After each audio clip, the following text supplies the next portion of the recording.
Hello, Hello, this is this a is take video two that of describes a video some of the unique features incorporating on inflation the in website. a model. As an Just introduction, I have to tried say it that I a few minutes really don't like earlier making and these I videos, messed but I things do up. think Now, they're here's important. I made Sometimes I might swear in the model, videos, and and sometimes my one of dog the might bark most or something excellent like students this, I and ever I'm had not in going to class go named and John edit all this Baptiste. stuff out. He said, "Well, you know, you So did this just model, but if it would be you nice if if you you could are offended, index you might not want the to turn this entire off.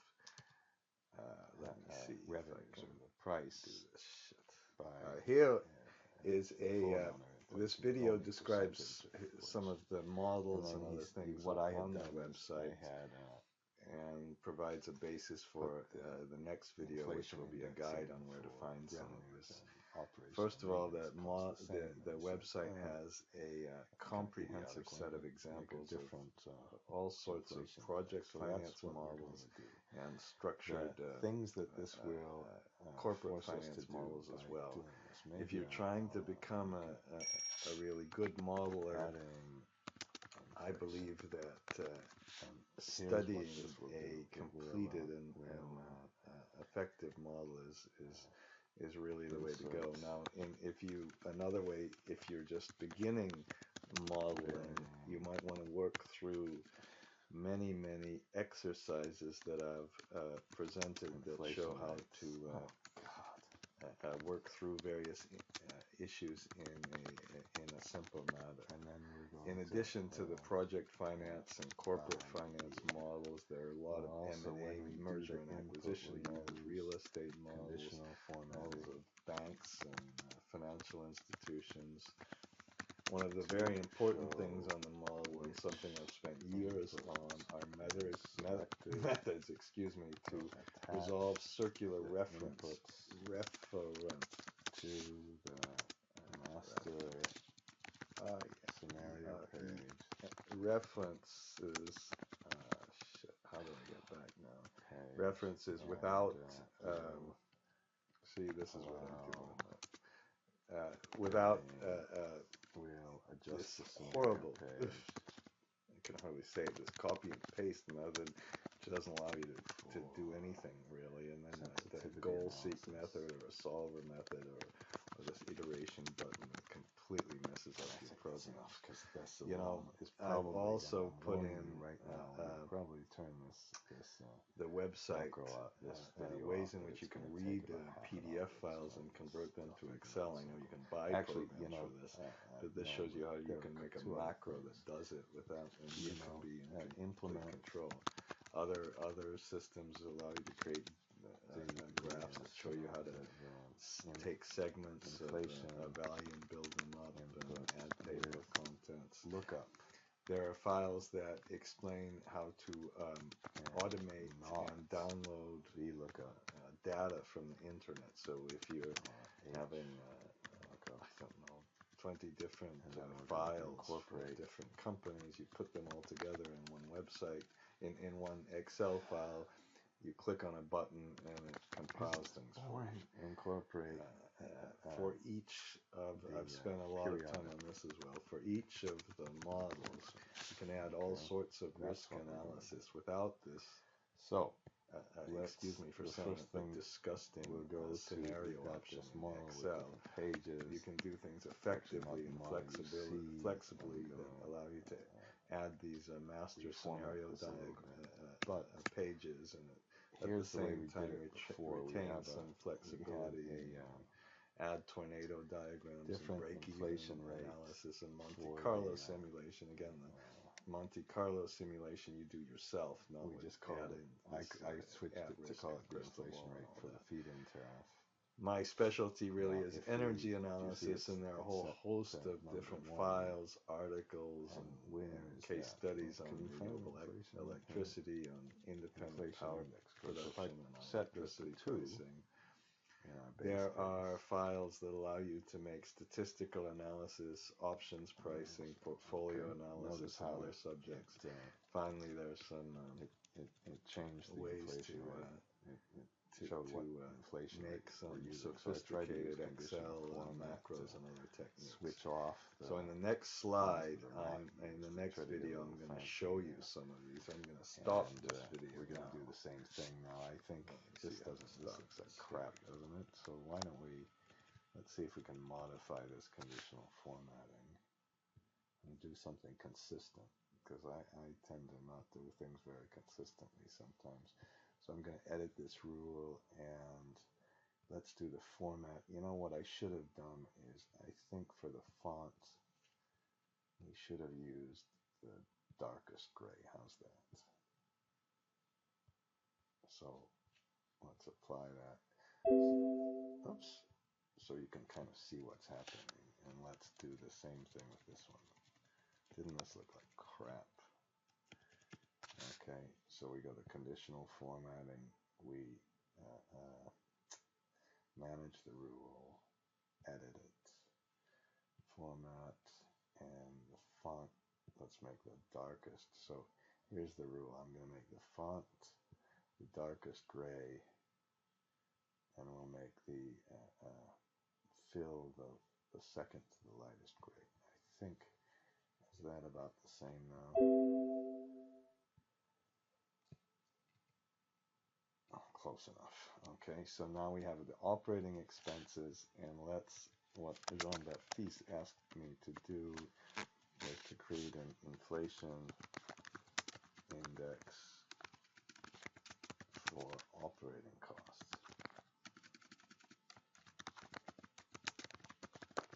Okay, and to do that, we're going to,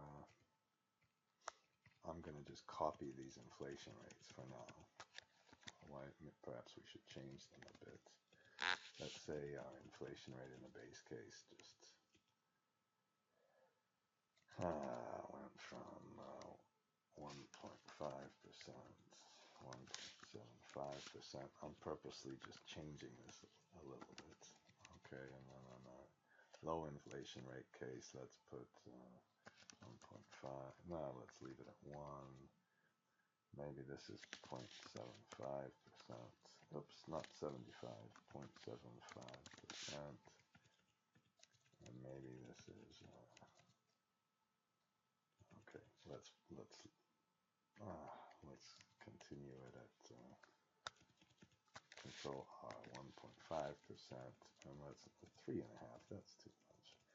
Let's put it at 3. This is too much up here. 2, 2. How about 1.5%, 2%? You know, what a waste of time doing this. Let's just do this. And you know, for now, I'm going to put the inflation rates in the same. So you can change these. Now, here's what we'll do. One of the tricks, it's not a trick, it's so easy, but is we need to match up the inflation rate with the control B, with the period in the model. Of course, the period in the model is not stated annually, although we do have the years. So we're going to use a lookup thing to get a lookup function to get the annual inflation rate. Now, the way these inputs that vary by year should be structured, or at least the way I do it, is I'll put a code number here. We already showed you that this code number might come from the master scenario page. So let's say it's a code number 2. Okay, it looks like I inadvertently copied the conditional formatting. I don't want to do that for 2 reasons. I don't want to do that because I want to show you how to do it, and also because it would be wrong. Now, in the master scenario page, I'm looking in the wrong place. We have inflation index code, and why don't we put inflation FIT, inflation index code, and then, oh no, let's put this little graph here later. You know what I'm going to do is show you how to make one of these graphs where you can take absolutely any input and output from the model and just switch it around. So when you're looking at the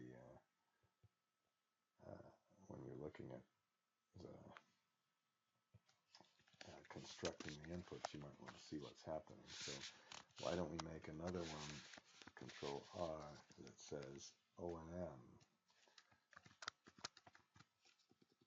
inflation index code, and that's again another code number because we have it structured as a varying input. For right now, let's put 1, 2, 3. I think 3 is the low case. That would be best.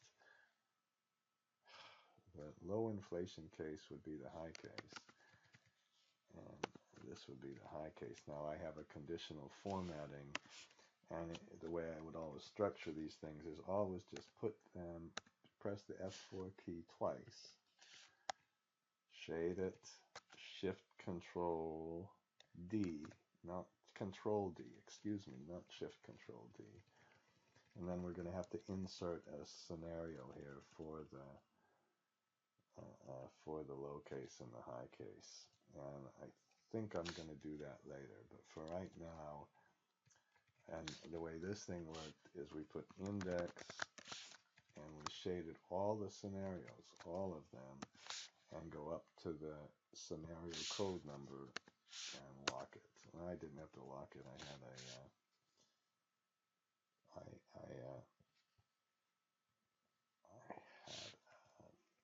range name for this one. Okay, so that's the thing that will drive the model. So let's go back and put this code number from our master scenario page. Look at me go back with the wrong place all the time. Okay, that's how we set up. Now there's another video that takes you through how to make this master scenario page in a very simple and slow way.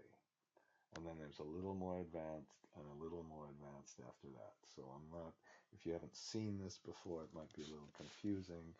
I'm just illustrating how it works. Now then, once we have our code number, then just take that code number and use that with the index function again, and always just shade one single line and then lock it. And I think I made a shortcut key, which another video will explain how to, that shows you how to format or make your own format. So that's the inputs.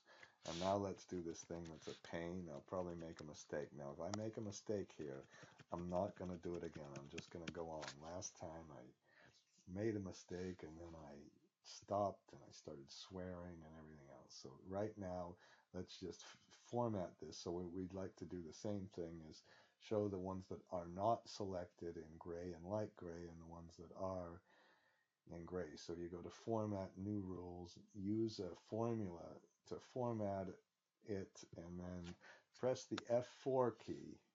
Oops, see, I pressed the F4 key. You want to have it pressed both, with both dollar signs, and when that's not equal to this one, but this time the F4 key has to just be on the F, because we want to allow it to change when the rows are changing. And then let's make a format, and for the font, let's make the format, the font is the darker one, right? So we make that the dark gray. I think that's what we just said last time. And the other one, we're going to make the second to the last one, the light gray. And then we press OK. Phew! And it worked. I think it worked. So now the ones that aren't selected are on this gray and light gray. And the one that is selected are here. You could do all sorts of other things. You could format and put a little box around it and everything else. So if we switch this to 2, aha, what happened? I thought this came from the master scenario page. Just a second. Scenario number. Oops, look at this. I switched it. I wanted this to be switched to 2. That means this final number that drives the whole model. This is almost a model driver little code. That's 2, and then you can see it's selected number 2. All right, I'm putting this to 1. I could have done what we just did just now, of course, by just changing our little drop-down box too. Okay, so that's incorporating the, that's getting an input for the inflation. Now the other thing Jean-Baptiste asked me to do was to put a little switch in for the percentage of the revenues that are inflated. So what we should do is really, you know, I think it would make a lot more sense to insert a line, shift space bar, shift control plus. I'm sure you're not going to use that. You probably like using the mouse, but we'll move it around. Now, notice that there's also a date the inflation starts. We should always have something like that. And where did I put, so I just switched this around a little bit. So we have just the, this is really our price, our capital expenditure, capacity factor. Oh wow, this is electricity prices, good. Okay, we have the feed-in tariff, we have a little switch, a true or false switch for whether it's inflated or not. We have the inflation rate, and why don't, since it's a scalar variable, I think I'm going to put it up here, percentage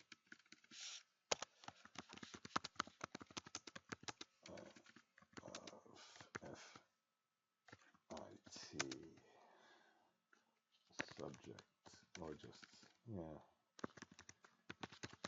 to inflation. And we'll put that as a percent. And for now, let's put that as a variable. I'm not going to put this one into the, let's make that 40%. Okay, I'm not going to put this one in the master scenario page. Okay, and now let's go and implement our inflation rates.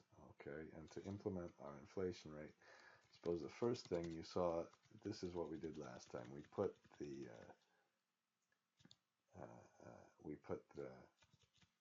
real feed-in tariff, then we put an annual inflation rate, and then you have to adjust that and make it into a periodic inflation rate. And in this case, the model, I think, switched between a monthly model to a semi-annual model, and it looks like this is 1%, but it's not really. It has the effect of compounding in it, because you can't simply just take an annual rate and divide it by 2, because if you were in Zimbabwe and the inflation rate on an annual basis was a million percent, and you divided that by 12 and put that as your monthly inflation rate, then your monthly rate would have overstated this. So then we'll put our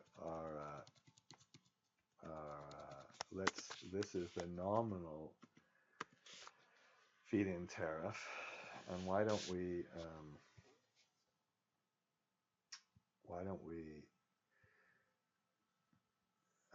put our, now to make this model hopefully transparent, I don't know what I just did there, let's put percent of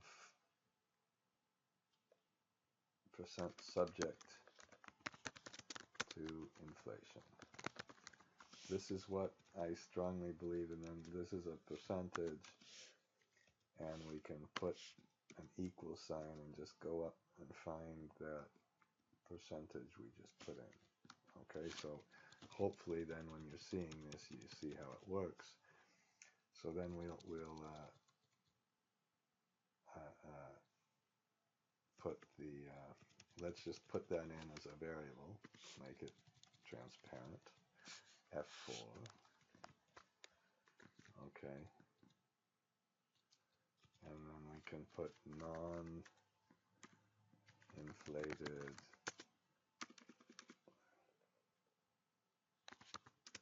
price, which is just going to be our real price multiplied by 1 minus this inflation thing.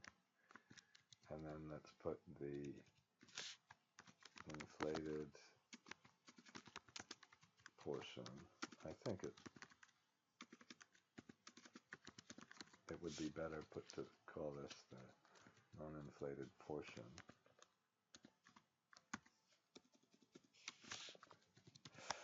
You know, my son told me to do this, to just say, okay, just switch the video on while you're doing this. Maybe he was wrong, but I think he was right. He's okay. And then we're going to multiply this one by the inflation index, by the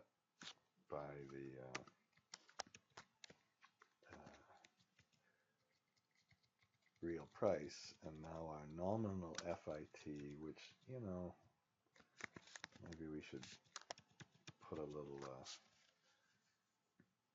underline on this one. My first boss, oh, he used to, I hated it. He used to always yell at me about what things to underline and what not to. It is, I suppose it is important. So we have, notice what we have is we have a now price that inflates, but it doesn't inflate at necessarily the full inflation rate.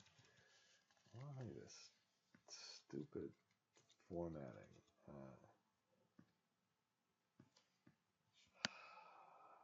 Okay.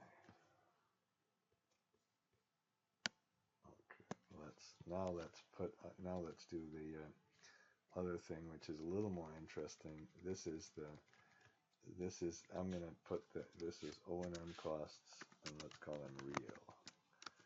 And then before I used the regular inflation index. Now the other thing we should do is we should put in, whoops, there's a phone. I'm not going to answer my phone right now. On our inflation rate, let's put the date of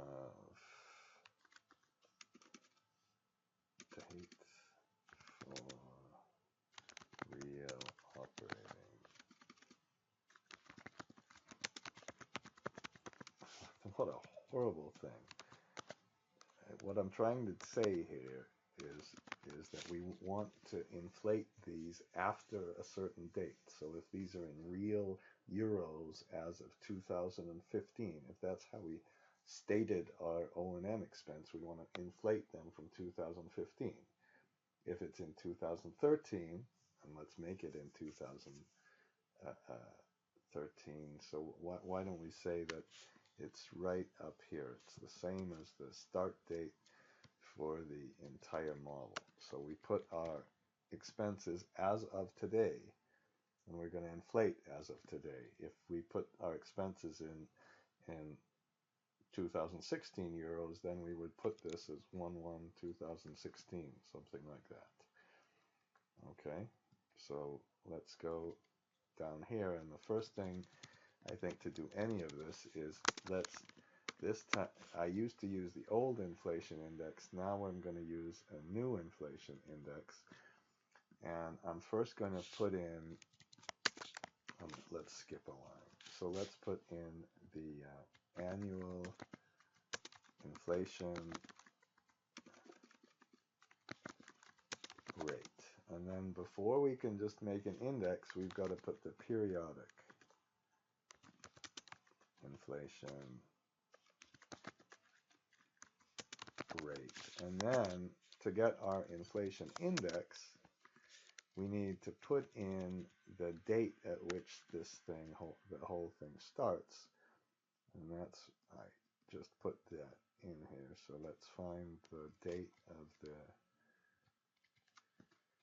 inflation. And what we're going to do is just use a little switch. We're going to make our own little switch to do that. And then the nominal costs and everything else should be okay. So here's the first trick. It's not a trick. Equal, you don't, we could have gone up here and used an H lookup, couldn't we have? We could have said, okay, let's use an H lookup and take this area, and then we would have H looked up into the 1, 2, 3, 4, 5, 6th different row. Then if we inserted a row, everything's screwed up. So that's not very good. So let's use the regular lookup, which does something very similar, but it allows you to be more flexible. So to make our annual inflation, put lookup, not H lookup, look up on the year, and then after you've looked up on the year, first shade all the years that you're going to test. Press F4. And then after that, put all of the variables that you're going to put in. I told you before that after 2021, it'll just continue. And then you're finished. And Shift Control E, Shift Control R. That gives us our inflation rate. And what in the hell did I do? I forgot the F4 on the last one. Did you? Oh, man. Okay, sorry about that. And now for the periodic inflation rate, if it's semi-annual, you take what you do is you take 1 plus this inflation rate, and you would raise this to the 0.5 power for semi-annual. And then when you recompounded it, to give you annual. Now to do that, what we need is we need how many months there are in the year, in the period. I think right up here. You see right up here it says months in period. So we'll take 1 divided by 12 for this, 6 divided by 12 for that. Okay, so to expand that little thing up here. And where is the, come on, oh, shoot, okay, bear with me. Here, periodic. 1 plus the annual inflation rate raised to the number of months divided by 12. I think there are always 12 months in a year minus 1. Shift Control E. That gives us our periodic inflation rate. Okay, and now to get the inflation index, I think it would have been better to do this. Now that little thing over there that's an input for the very first period. And actually, I didn't do that quite right. I think this should have been an input. So this one, we take this multiplied by 1 plus the inflation rate, but we only want to multiply it by the inflation rate when this date is greater than or equal to this date. So that would switch it off. That's how you can start the inflation rate at a different period. Now, you could have argued that we should have put a switch in for this one. Okay.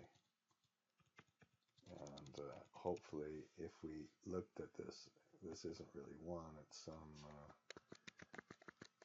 number other than 1. And now, oops, why did that?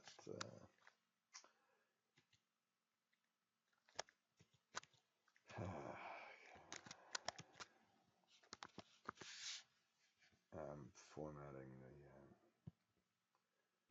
taking out formats, okay? And that's enough of the inflation discussion. And if you're still watching, you've watched this for half an hour. I cannot believe anybody could have possibly watched this thing for half an hour, but that's how you do. You'd make an adjustment for inflation. Goodbye.